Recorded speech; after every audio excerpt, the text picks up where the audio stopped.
नमस्कार दोस्तों, आप सभी का हार्दिक स्वागत है हमारे युक्तियास एकेडमी के यूट्यूब चैनल पर। इस चैनल के माध्यम से हम आपको यूपीएससी, स्टेट पीसीएस और अन्य सभी प्रमुख सरकारी परीक्षाओं के लिए प्रतिदिन परीक्षाओं की करंट अफेयर्स को एमसीक्यू के रूप में प्रस्तुत करते हैं। हमारा उद्देश्य है कि आपकी सिविल सेवा एवं अन्य प्रतियोगी परीक्षाओं की तैयारी और भी सरल, प्रभावी व लक्ष्य केंद्रित बन सके।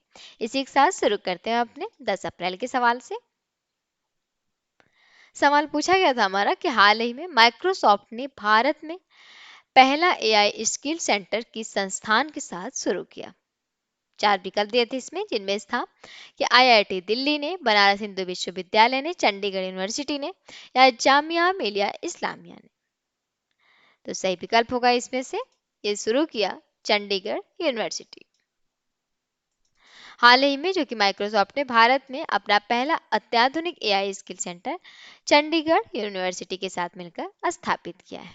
इसमें क्या है कि जो कि यह केंद्र छात्रों को आर्टिफिशियल इंटेलिजेंस मतलब एआई, मशीन लर्निंग और क्लाउड कंप्यूटिंग में जो कि वास्तविक दुनिया का व्यवहारिक प्रशिक्षण प्रदान करेगा। अगला प्रश्न है कि हाल ही में बीपीसीएल मतलब भारत पेट्रोलियम कॉर्पोरेशन लिमिटेड के नए सीएमडी अध्यक्ष एवं प्रबंध निदेशक किसे नियुक्त किया गया। 4 विकल्प है, आर के सिंह, संजय खन्ना, अनिल अग्रवाल या S N Subramaniam.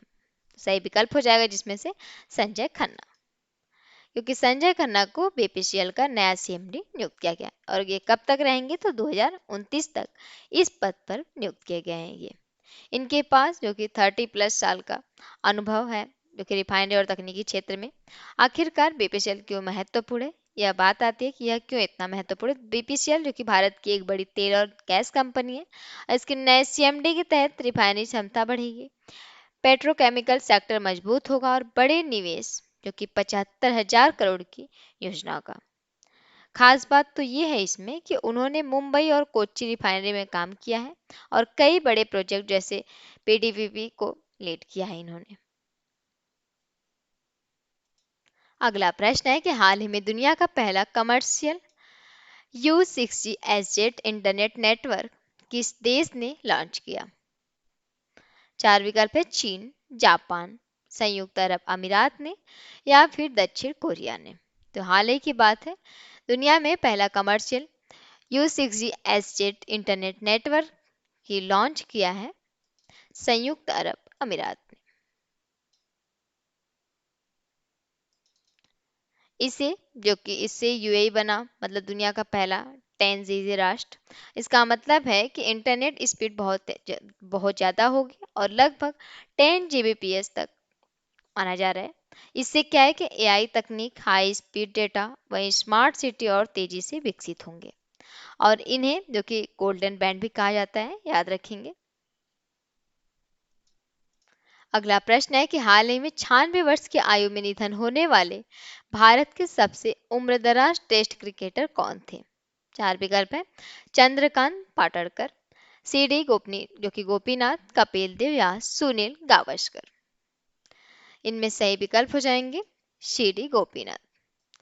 CD Gopinath की बात करें तो ये भारत के जो कि सबसे उम्रदराज टेस्ट क्रिकेटर थे और इनका निधन जो कि 96 वर्ष की आयु में चेन्नई में हुआ है और वे जो कि उस टीम का हिस्सा थे जिसने 1952 में इंग्लैंड के खिलाफ भारत की पहली टेस्ट जीत हासिल की थी।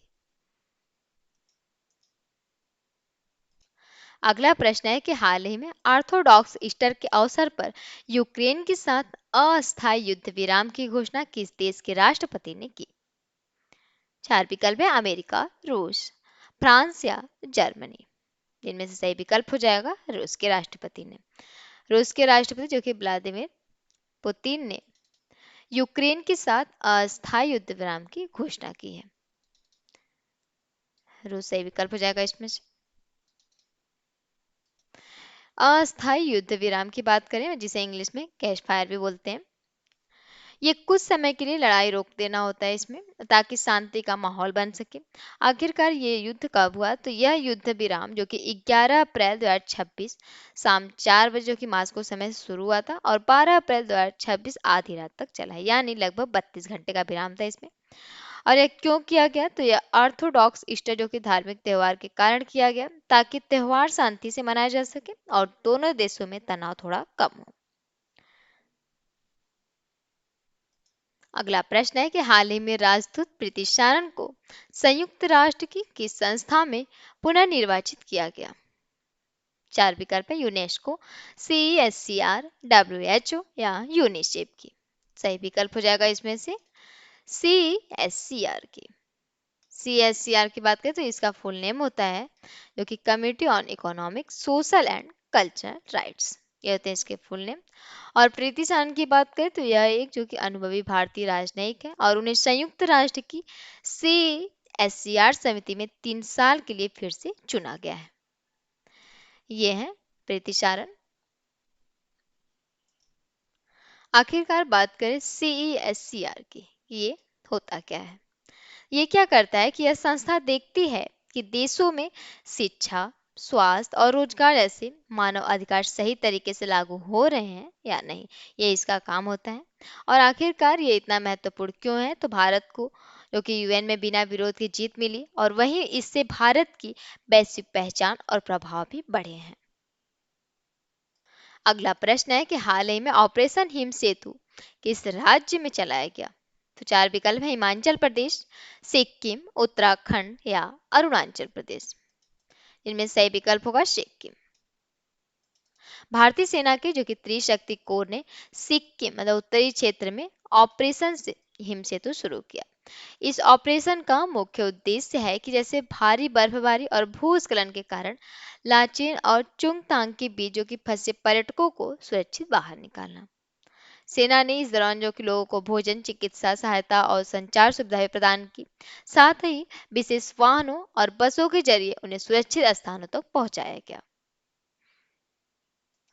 अगला प्रश्न है कि हाल ही में 8वें पोषण पखवाड़े का शुभारंभ कहाँ किया गया है? तो चार विकल्प है: मुंबई, जयपुर, कोलकाता या नई दिल्ली। सही विकल्प होगा नई दिल्ली, क्योंकि यह अभियान जो कि महिला एवं बाल विकास मंत्री अन्नपूर्णा देवी ने 9 अप्रैल 2026 को नई दिल्ली के विज्ञान भवन में 8वें पोषण पखवाड़े की शुरुआत की। यह अभियान जो कि 9 से 23 अप्रैल तक 2026 तक चलाया गया है, जिसका मुख्य उद्देश्य है कि बच्चों के पहले 6 वर्षों में मस्तिष्क का बेहतर विकास करना और कुपोषण को कम करना। इसके तहत आंगनवाड़ी कार्यकर्ताओं के माध्यम से जो कि लोगों में पोषण के प्रति जागरूकता फैलाई जा रही है। वहीं साथ ही पोषण ट्रैकर ऐप में जो कि नया फीचर भी जोड़ा गया ताकि निगरानी और बेहतर तरीके से हो सके। अगला प्रश्न है कि हाल ही में तोलाम को किस देश का राष्ट्रपति चुना गया है? यह है तोलाम। चार विकल्प दिए इसमें: चीन, वियतनाम, जापान या थाईलैंड के। सही विकल्प होगा इसमें से अभी चुने गए ये वियतनाम के।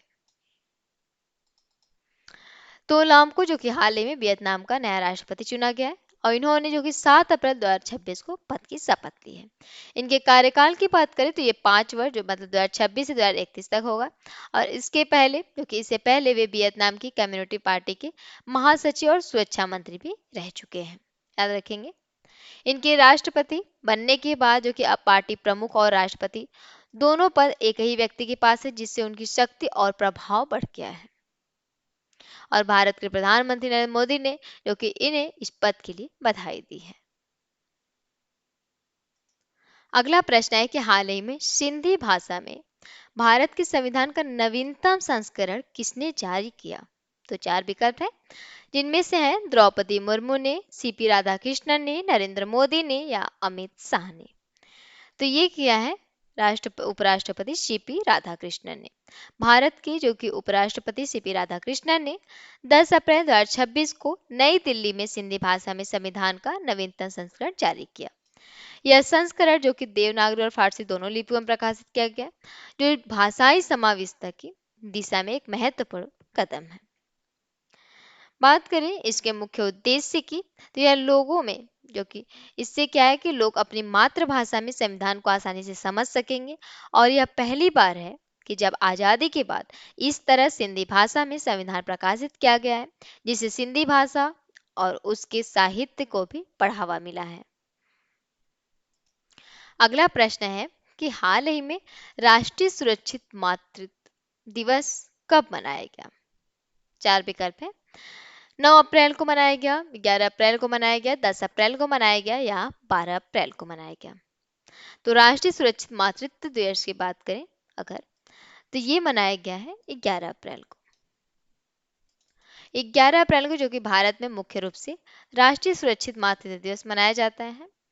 और यह दिन जो कि कस्तूरबा गांधी की जयंती के अवसर पर मनाया जाता है, और इसका मुख्य उद्देश्य होता है कि गर्भवती महिलाओं के स्वास्थ्य और सही देखभाल के प्रति जागरूकता बढ़ाना। इस वीडियो को अंत तक देखने के लिए आप सभी का दिल से धन्यवाद। अगर ये वीडियो आपके लिए उपयोगी लगी हो तो कृपया चैनल को सब्सक्राइब करें, वीडियो को लाइक करें, अपने दोस्तों के साथ जरूर शेयर करें। साथ ही युक्ति आईएएस ऐप डाउनलोड करें, जहां आपको मिलेगा पूरा सिलेबस, टेली एमसीक्यूज, करंट अफेयर्स, वो भी हिंदी और इंग्लिश दोनों में है। तो कोई भी महत्वपूर्ण अपडेट आपसे छूटे ना, इसे टेलीग्राम, इंस्टाग्राम और फेसबुक पर भी फॉलो करें। युक्ति आईएएस ऐप और अभी सभी सोशल मीडिया के लिंक आपको वीडियो डिस्क्रिप्शन में मिल जाएंगे। आपकी सफलता ही हमारा संकल्प है। धन्यवाद।